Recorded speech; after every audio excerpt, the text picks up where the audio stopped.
Good morning class 6। आज हम आपको साइंस में चैप्टर नंबर 2 पढ़ाएंगे, भोजन के घटक। देखिए, भोजन वो जो हम ग्रहण करते हैं, है ना। और भोजन विभिन्न प्रकार के होते हैं, है ना।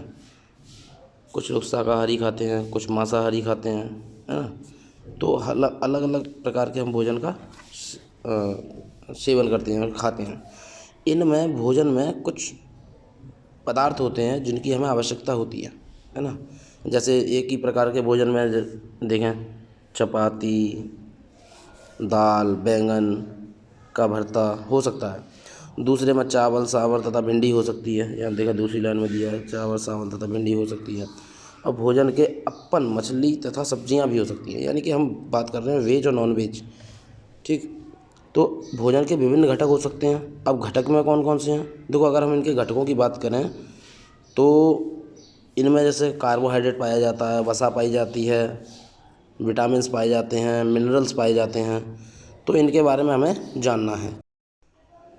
जब इनके बारे में हम जैसा भी पहले पेज में पढ़ रहे थे, जब इन चीज़ों के बारे में हम जानते हैं तो देखो, पोषक वो चीज़ है जो हमें खाने से ऊर्जा मिलती है ना।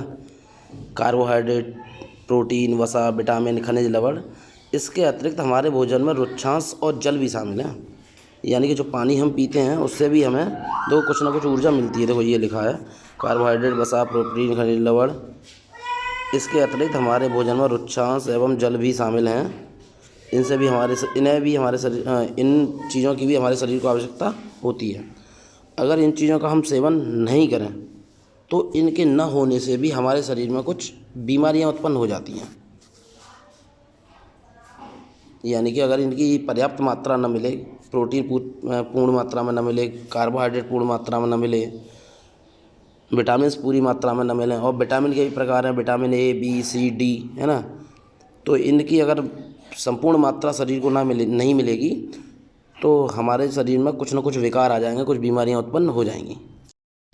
अब देखिए, भोजन के घटक की हम जब बात कर रहे थे तो जो भोजन के घटक हैं वो हमें अलग अलग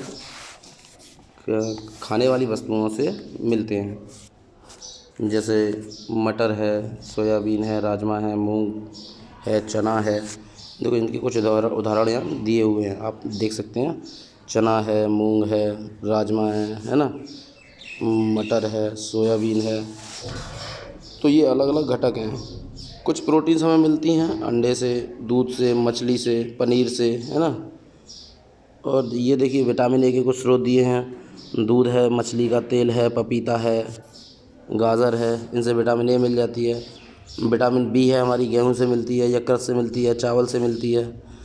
और विटामिन सी के भी स्रोत दिए हैं। तो यानी हम ये कह सकते हैं कि हमारे जो भोजन के विभिन्न घटक हैं वो हमें अलग अलग खाद्य पदार्थों से मिलते हैं। और ये हमारे शरीर के अनुरक्षण के लिए, यानी कि जो हमारे शरीर में जो बीमारियां होती हैं उनसे बचाव के लिए आवश्यक है। अगर इनमें से किसी भी पदार्थ की कमी हो जाए तो हमारे शरीर में कुछ अभावजन्य रोग लग जाते हैं। देखिए, अभावजन्य रोग क्या होते हैं। अभावजन्य रोग एक व्यक्ति खाने के लिए पर्याप्त भोजन पा रहा है, लेकिन कभी कभी उसके भोजन में किसी विशेष पोषक की कमी हो जाती है। यदि यह कमी लंबी अवधि तक रहती है तो वह व्यक्ति उसके अभाव से ग्रसित हो जाता है। एक या अधिक पोषक तत्वों का अभाव हमारे शरीर में रोग अथवा विकृतियां उत्पन्न कर सकता है।